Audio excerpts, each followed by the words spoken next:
परिचय देना चाह रहा हूं। मापन क्या है? सबसे पहला शब्द उठता है कि मापन है क्या। तो मापन एक ऐसी तकनीकी है, युक्ति है, जिसके द्वारा किसी भी पदार्थ के उचित मात्रा का पता चलता है कि वह पदार्थ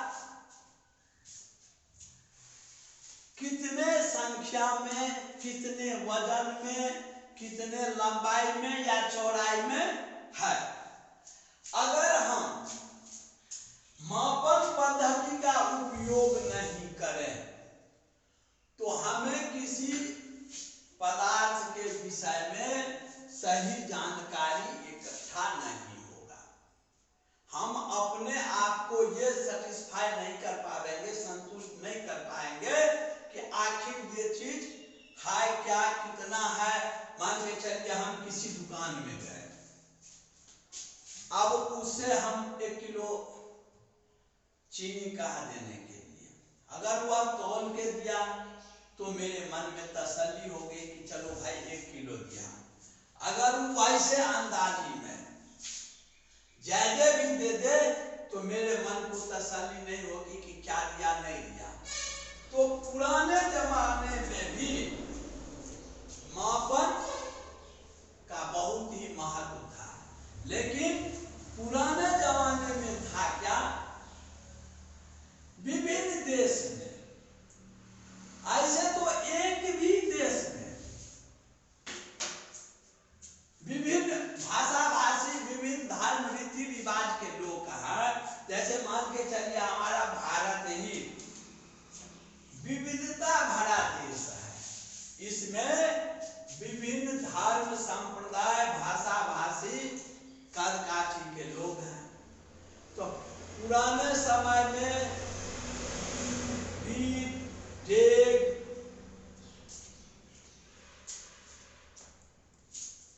लगा, डंडा, ये सब मापने का एक युक्ति था। उसमें एक विसंगति थी। किसी व्यक्ति के हाथ का लंबाई ज्यादा, किसी व्यक्ति के पैर का लंबाई ज्यादा, तो इससे एक दुविधा पैदा हुई। तो जब मॉडर्न युग में ज्ञान विज्ञान का विकास हुआ तो एक सर्वसम्मति बनी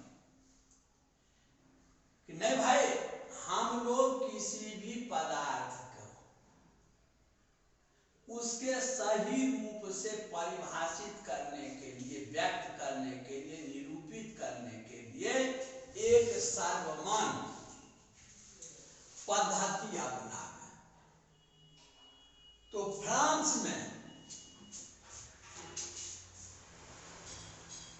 एक सर्वसम्मत निर्णय लिया गया जिसको SI सिस्टम, इंटरनेशनल पद्धति, अंतरराष्ट्रीय पद्धति कहा गया। इससे पहले CGS पद्धति था, सेंटीग्रेड फ़ारेनहाइट पद्धति। तो अब आधुनिक समय में पूरे विश्व में मापन की एक सर्वमान्य पद्धति हुई, SI पद्धति, इंटरनेशनल सिस्टम, अंतरराष्ट्रीय पद्धति, जिसमें विभिन्न प्रकार के पदार्थ के मापने का एक व्यापक मानक लिया गया। तो व्यापक मानक जो लिया गया उसमें 3 तरह के मात्रक हुए।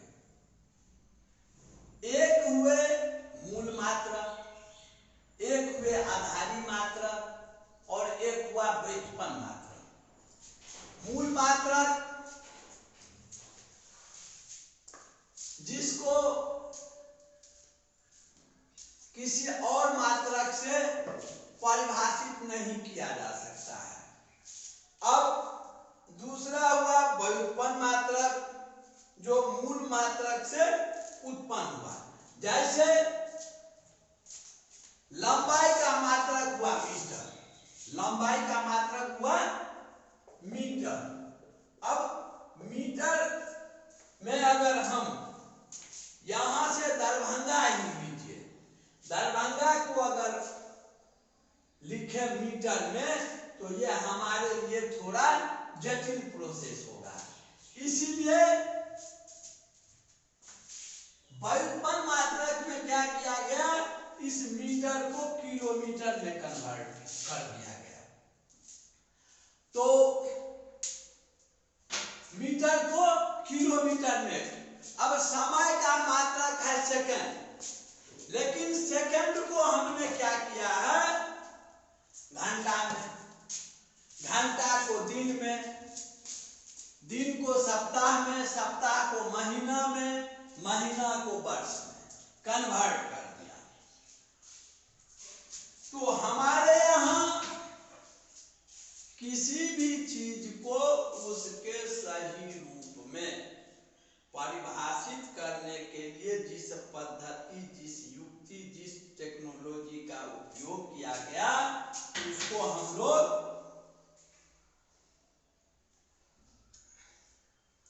मापन कहते हैं। अब मापन का एक प्रत्यक्ष फायदा है कि व्यापार में एक दूसरे से किसी भी तरह के लेन देन में कोई असमंजस, कोई संशय, शंका का गुंजाइश न रहे। तो अब इसमें मूल मात्रक जो है वह लंबाई का मीटर, द्रव्यमान का ग्राम, समय का सेकंड, घनत्व मीटर क्यूब, ऐसे हमारे सात जो है वह मूल मात्रक है। और इस मूल मात्रक से हमने व्युत्पन्न मात्रक और आधारी मात्रक का निर्माण किया है। तो यहां मापन एक युक्ति है। मापन क्या है?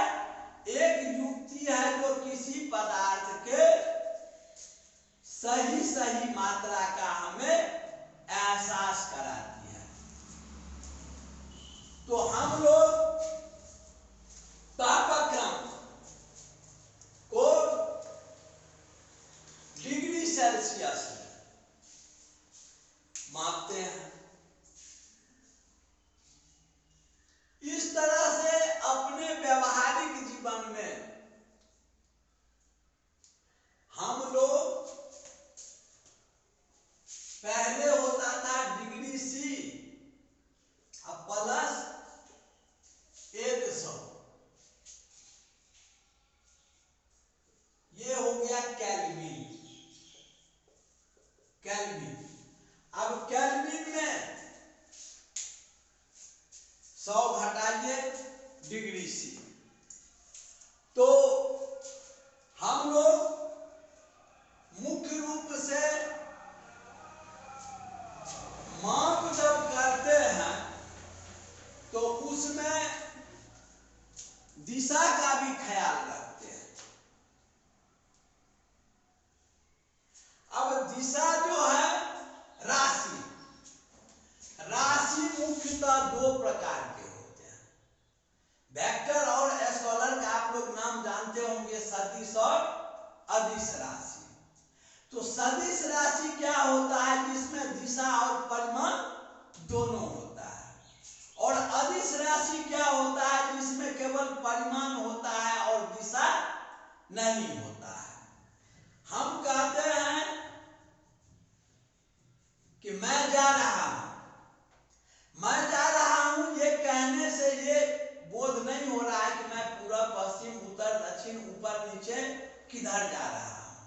लेकिन अगर मैं कह दूं कि मैं पूरब के दिशा में जा रहा हूं तो उसमें क्लियर है कि मैं पूरब के दिशा में जा रहा हूं।